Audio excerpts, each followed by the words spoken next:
हरे Krishna. Logical Gita की 38 video में आपका स्वागत है। श्री गुरुदेव को प्रणाम। आइए श्री राधा गोविंद देव जी की कृपा से आज के प्रश्न पर चर्चा करें। आपकी सेवा में नरहरि प्रहलाद दास। आज का हमारा प्रश्न है कि ब्राह्मण और चांडाल के प्रति हमारा व्यवहार कैसा हो। मतलब क्या हम ब्राह्मण को ज़्यादा रिस्पेक्ट दें, चांडाल को कम दें, ब्राह्मण को प्यार करें, चांडाल से नफरत करें, चांडाल को अवॉइड करें। मतलब क्या हमारी दृष्टि होनी चाहिए, किस तरह से हम बिहेव करें अलग अलग लोगों पे। भगवत गीता इस बारे में क्या कहती है, आइए पढ़ते हैं 5वें अध्याय का 18वां श्लोक। विद्या विनय संपन्ने ब्राह्मणे गविहस्तिनी शुनि च एक्ष्वापे च पंडित समदर्शिन। लास्ट के शब्द पे ध्यान दीजिएगा, यही जो है संदेश है भगवान का हमारे लिए। पंडित समदर्शिना, पंडित का मतलब ज्ञानी। हम सब अपने आप को पंडित समझते हैं, ज्ञानी समझते हैं, जी हमें तो सब पता है।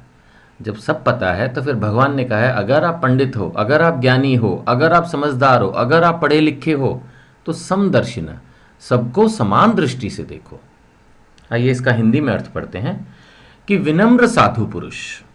साधु पुरुष का मतलब ये नहीं जो भगवा वस्त्र पहन के मंदिर में रहता है, गुरुद्वारे में रहता है, या अपना और सभी जगह रहता है, चर्च के हिसाब से सेवा कर रहा है या मस्जिद में सेवा कर रहा है। साधु पुरुष वो जो शास्त्रों का पालन कर रहा है, जो अपने जीवन को गुरु के आदेश के आधार पर, माता पिता के आदेश के आधार पर जी रहा है।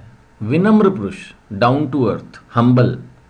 सो विनम्र साधु पुरुष अपने वास्तविक ज्ञान के कारण, उसको वास्तविक ज्ञान है, उसके कारण वो क्या करता है, एक विनीत विद्वान तथा विनीत ब्राह्मण में, गाय में, हाथी में, कुत्ते में और चांडाल में कोई फर्क नहीं देखता। एक्चुअली ये जो हमारा शरीर है, इसको एक थैले की तरह से देखें, ये तो बस लटका हुआ है। हम वास्तव में एक आत्मा है। और वो बात अलग है कि कुछ यंग जनरेशन खासकर ये आत्मा शब्द सुनते ही थोड़ा विचलित हो जाते हैं, क्योंकि उन्होंने अपने स्कूल में साइंस ही पढ़ी होती है और उसके हिसाब से वो आत्मा को नहीं समझ पाते। वो यही सोचते हैं कि that we are body and ये जो शरीर है वो 5 तत्वों से बना है। अभी सटल बॉडी और स्पिरिचुअल बॉडी जो हमारी होती है उसके बारे में साइंस कम ही बोलती है या शायद नहीं बोलती है। तो उस हिसाब से अगर हम लेके चलें तो जो विनम्र साधु पुरुष है, जैसे मैंने कहा, वो सबको समान दृष्टि से देख रहा है। क्योंकि अगर हम ध्यान से देखें तो मैं जिस सटल बॉडी और स्पिरिचुअल बॉडी की बात कर रहा हूं वो सबका एक सा होता है। ऐसा कहीं कहीं कथाओं में सुना होगा कि कोई एक राजा था, वो अगले जन्म में घोड़ा बन गया, अगले जन्म में गाय बन गया। ये क्या चक्कर है? एक्चुअली वो जो थैला है, ये जो 5 तत्वों का शरीर है, बस ये बदलता है। जो सटल बॉडी है और जो स्पिरिचुअल बॉडी है, आत्मा। सटल बॉडी है मन, बुद्धि, अहंकार, mind, intelligence and false ego, ये चेंज नहीं होती। तो जो आत्मा है, जो स्पिरिचुअल बॉडी है, जो हमारा वास्तविक शरीर है, जो कभी नहीं मरता, कभी खत्म नहीं होता, जन्म टू जन्म कैरी ऑन होता है अलग अलग शरीरों में, एक्चुअली वो सेम है, वो भगवान के घर से आता है। जब ये वास्तविक ज्ञान को हम समझ पाएं, इस पर विश्वास होने में थोड़ा देर लगती है, तो वास्तविक ज्ञान होने के बाद हम देख पाते हैं कि ब्राह्मण में भी वही आत्मा है, चांडाल में भी वही आत्मा है, हाथी, कुत्ते, चींटी, कौवा, जो मर्जी देखिए, आत्मा सब में समान है। उसकी वजह से फिर क्या होता है, जब ये ज्ञान हमें होता है तो हम सबको समान दृष्टि से देखते हैं। फिर चाहे गरीब हो, अमीर हो, है ना, कहीं पर भी फिर हमारे दिमाग में फर्क नहीं आना शुरू होता। मतलब फिर देन वो हम पंडिता समदर्शिना की स्टेज पर पहुंचते हैं धीरे धीरे। जैसे एक एग्जाम्पल दिया गया है कि सड़क पर चलने वाली कार, ट्रक, ये सब अलग अलग आकार के होते हैं, पर चलाने वाला व्यक्ति तो एक ही आकार का होता है। इसी तरह भौतिक शरीर अलग अलग है, पर उन्हें चलाने वाली आत्मा एक ही आकार की है। भक्त जानता है कि सबके हृदय में परमात्मा विराजमान है, इसलिए वो सबकी रिस्पेक्ट करता है। राइट? भगवान ने भी कहा है 14वें अध्याय के 4थे श्लोक में, ये हम पहले कभी चर्चा भी कर चुके हैं, कि सर्व योनिषु कौनता है अहम बीज प्रदय पिता, कि जितनी भी योनियां हैं उनके जो बीज देने वाले पिता हैं वो भगवान स्वयं हैं। तो सभी को समान दृष्टि से रिस्पेक्ट हमें देनी चाहिए। कोई छोटा नहीं, कोई बड़ा नहीं, कोई गोरा नहीं, कोई काला नहीं।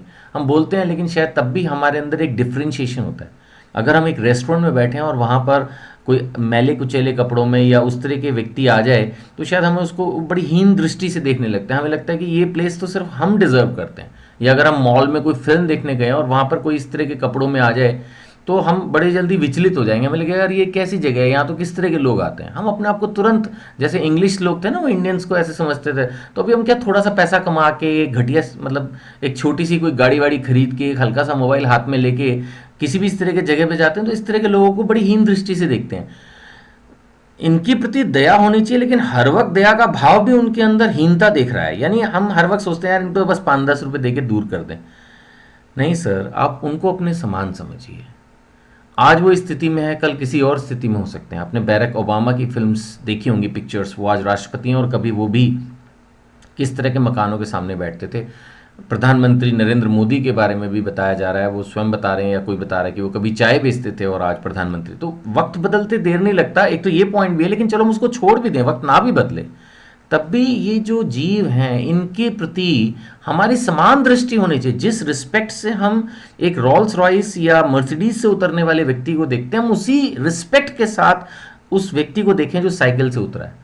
अगर आपके घर पे कोई साइकिल से दूध देने आया है या कुछ हो रहा है, तो शायद हम उसको बोलते हैं अबे क्या करेगा, ला दे। हमारा जो बात करने का तरीका है वही बदल जाता है। जबकि ना तो उस व्यक्ति, जैसे हम सड़क पे भी जा रहे हैं, अगर हमें एड्रेस भी पूछना है, तो शायद एक सड़क पे अगर एक साधारण व्यक्ति से पूछते हैं तो हमारा पूछने का तरीका अलग होगा। और अगर एक कोई बहुत रिच आदमी गाड़ी में बैठा है और रेड लाइट पे हमने रुकवा के उससे बात की है, तो शायद हमारा बात करने का तरीका अलग होगा। क्यों? उसको रिस्पेक्ट दे रहे हैं, गाड़ी वाले को कोई गलती नहीं है। लेकिन अगर एक साइकिल वाले को, थ्री व्हीलर वाले को या सड़क पे बेचने वाले स्ट्रीट वेंडर से हम थोड़ा सा रफ लैंग्वेज में या स्ट्रेट लैंग्वेज में डिस्कस कर रहे हैं, बात कर रहे हैं, उसमें थोड़ा सा मैं सजेशन करना चाहता हूँ, रिक्वेस्ट करना चाहता हूँ कि हम सभी से रिस्पेक्टफुली बात करें। कुछ लोग अपने ऑफिस के अंदर जो एम्प्लॉयज नौकर वगैरह होते हैं उनसे बड़ी स्ट्रेट लैंग्वेज में बात करते हैं, रफ लैंग्वेज में। उनको आप लगा के क्यों नहीं बोलते? प्रॉब्लम क्या है? उनको भी रिस्पेक्ट है। जब भगवान अपने जीवों को अपनी संतान बता रहे हैं, तो किसी को भी गरीबों या जानवरों को निम्न श्रेणी का नहीं समझना चाहिए। हालांकि हम जानवरों को झुककर प्रणाम तो नहीं करेंगे, लेकिन जीव के स्वाद के लिए उनका वध भी नहीं करेंगे, है ना। रूप गोस्वामी जी ने बताया कि हमें किससे कैसे मिलना चाहिए। जो वरिष्ठ वैष्णव हैं, उम्र में हमसे बड़े हैं, माता पिता हैं, उनकी हमें सेवा करनी चाहिए। जो हमारे भक्त साथ के हैं, उनके साथ मित्रता का व्यवहार करना चाहिए और नए भक्तों को भक्ति में प्रोत्साहन देना चाहिए। अभक्तों से कैसे ट्रीट करें? जो लोग नॉन वेजिटेरियंस हैं, ड्रिंक करते हैं, उनसे थोड़ा सा आप दूरी भी बना के रखें तो इसमें कोई गलती नहीं। उनको प्रकृति के नियमों के लिए छोड़ देना चाहिए, ठीक है ना। तो ज़्यादा चर्चा नहीं हो पाएगी आज, टाइम वैसे ही ज़्यादा हो गया। तो निःशुल्क शिक्षा अभियान में हमें मदद करें, ये मैं हर वीडियो में रिक्वेस्ट करता ही हूँ। हरे कृष्णा।